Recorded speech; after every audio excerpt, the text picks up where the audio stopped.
Okay, welcome back to our Chapter 9 Engineering Economics video series. We are getting into sort of the nuts and bolts of depreciation. So in the first video, we introduced the basic concept. Now we're starting to get into some of the particulars. So the idea of depreciation is that we're going to take the cost associated with a particular asset, maybe a piece of machinery or a vehicle or something along those lines, something that's used for our engineering purposes. And rather than recording that cost all at once in our books, we're going to spread it out over time throughout the useful life of the piece of equipment or asset. And so the useful life of any particular asset may depend on how well you maintain it, how much you use it, but as far as the IRS, the Internal Revenue Service, is concerned, they have some guidelines or ranges for the useful life of the asset.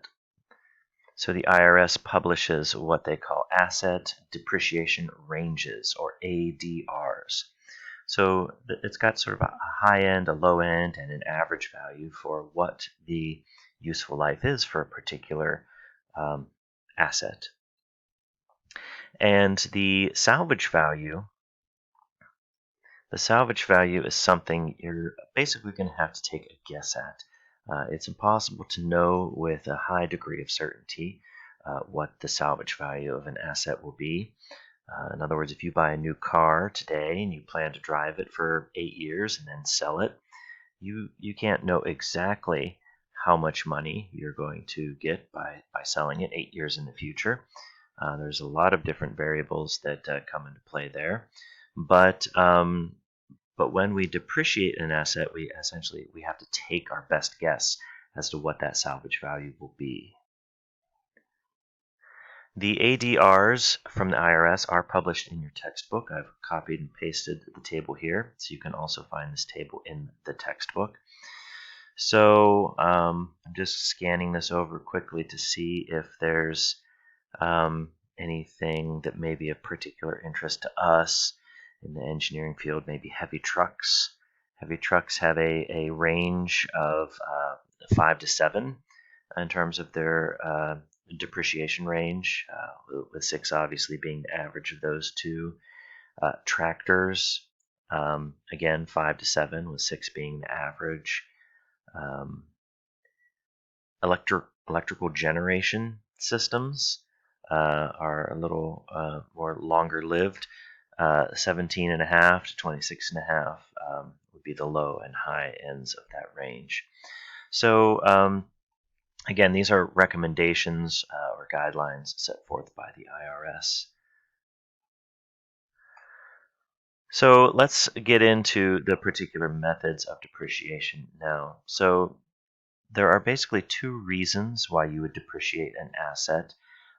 One is for your own internal financial record keeping. So you want to just basically have this for your own information. And the other reason is for tax purposes, for reporting your profits to the IRS every year for tax purposes. And so in that case, depreciation can be used to spread out costs over time. And if you have more costs in a given year, that will bring your profits down, at least on paper, and may decrease your tax liability. So the first type we're going to look at is what we call book depreciation methods. And these are for your own records. If you work for a company and you're keeping track of all your expenses and revenue, these book methods can be used for your own records. So this is not for the tax purposes. And there are 3 types that we're going to look at: straight line method, declining balance method, and the unit of production method. The straight line method is the simplest, I think. It basically takes the cost of the asset and divides it up into equal amounts and then spreads it out over time.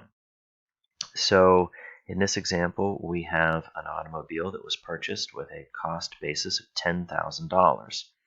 It has a useful life of 5 years, and in the end, its salvage value will be $2,000. We want to compute the annual depreciation allowances. So we're going to introduce some abbreviations, some letters that will be used to represent certain things regarding depreciation. So BN, B sub n, is the book value. This is what the asset is worth at any given point in time in year n. You could almost think of the book value, if you're familiar with the Kelley Blue Book, which is a publication that you can look up what the average value of your car is. You put in the model number, the year, if it's in good condition, fair condition, poor condition, and you can look up what its value is. That's basically what we're talking about here, except it's the book value. It's like the theoretical value, so it doesn't take into consideration things like the condition of the asset. It's basically all based on what its original value was and what its useful life is and what the depreciation amount is. And so speaking of depreciation amount, we're going to represent that with a D sub n. So that's essentially the amount of money that we take away from the book value each year. So if we own an asset like a car, it's going to lose value every year. It's going to go down in value. The amount by which it goes down in value is the D sub n. And then n is the number of the year. So here I have a screen capture of an Excel spreadsheet I made earlier. But let me pull up Excel and demonstrate how I'm coming up with these values. Okay, so the problem statement told us that we're going to buy a car. Its original cost is $10,000, and we're going to eventually sell it for $2,000, and we're going to keep it for 5 years.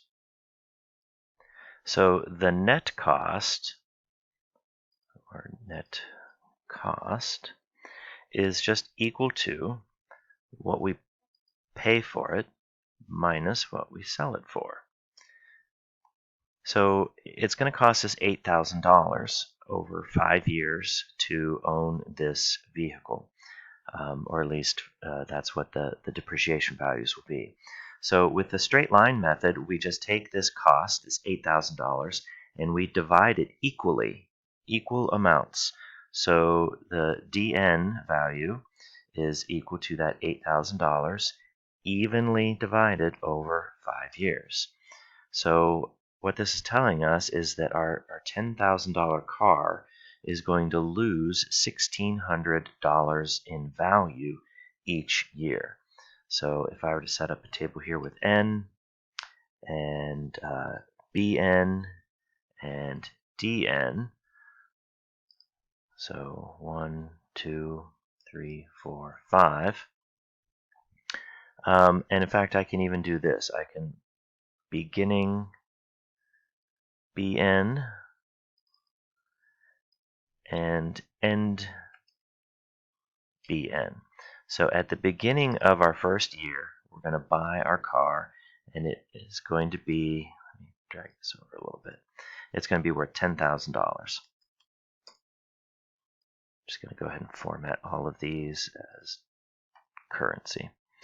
Okay, and the DN, according to our straight line method, is going to be equal amounts, $1,600 every year.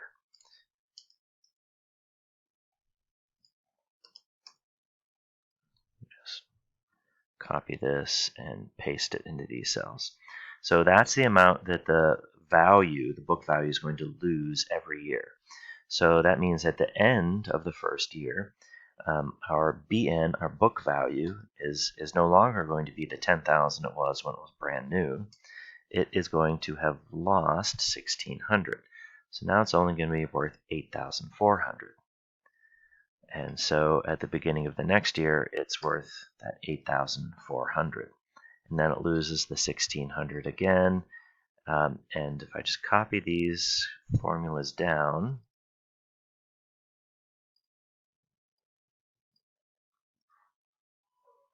you can see that I started with 10,000, it lost 1,600, and then went to 8,400. Again, the depreciation amount was 1,600, so it went down to 6,800. Then the book value went down to 5,200. Then the book value went down to 3,600.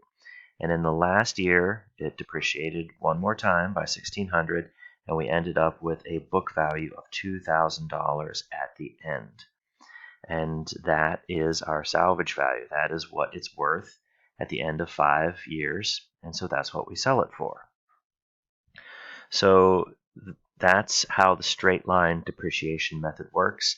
I think this is the simplest of all the methods because it's pretty straightforward. You just take the net cost and divide it equally among the years, the lifespan of the asset, and then subtract that amount every year. And it just goes down and down and down. And the reason it's called the straight line method is because if we were to plot these values on an XY axis, it would just be a straight line going down if we were to plot the value. Okay, let's move on to the next example. The next method of calculating depreciation is the declining balance method. And so basically the difference between the declining balance method and the straight line method is that we may want to front load our depreciation. We may want the values in the first couple of years, the depreciation amount, to be bigger than the depreciation amounts later on in the life of this asset. And there are some reasons why you would want to do this. It probably is a more accurate reflection of the market value of the asset. If we go back to the idea of owning a car, if you own a car and you check its Kelley Blue Book value, the value that you could sell it for, you probably are losing more money in the first couple of years than you are over time. I'm just kind of thinking eventually, if your car gets old enough, let's say there's almost like a floor value of maybe $1,000. Like even an old car in like the worst kind of condition, you could probably still sell it for $1,000, no matter how many miles it has on it. So if it's 10 years old versus 11 years old, that's probably not going to affect its value a whole lot. It's still just an old, cheap car. But in those first couple years, the difference between being a 1 or 2 or 3-year-old car, that can make a much bigger difference in what its value is. So the declining balance method it basically does just that. It increases the depreciation amount early on in the lifespan of the asset. And so basically what you do is you find this alpha value, and you find that by taking some multiplier and multiplying it by 1 over n, where n is the useful life of the asset. So you can choose what you want that multiplier to be. Common multipliers are 1.5 or 2.0. So if, for example, in a homework problem, you were told to use the double declining balance method, that means you're using a multiplier of 2.0.